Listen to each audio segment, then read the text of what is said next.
Communicative competence is the ability of a person to behave effectively and appropriately in a given speech. This implies respecting a set of rules that includes both those of grammar and the other levels of linguistic description, lexical, phonetic, semantic, and the rules of language use, related to the socio-historical and cultural context in which communication takes place. In the words of D. Himes, communicative competence is related to knowing when to speak, how to speak, and what to speak about.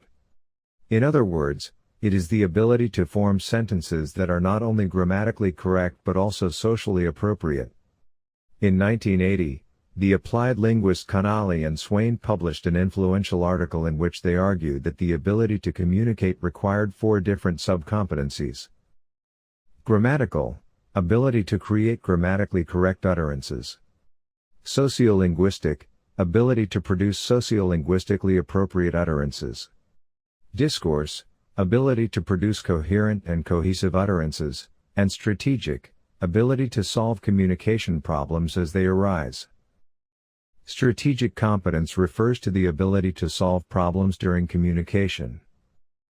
Communicators must have the ability to repair the inevitable miscommunications that frequently arise during the interaction. Then is Van Eck's incorporation of 2 more points of view, sociocultural and social competence, which take into account values and beliefs, on the one hand, and attitudes and behaviors.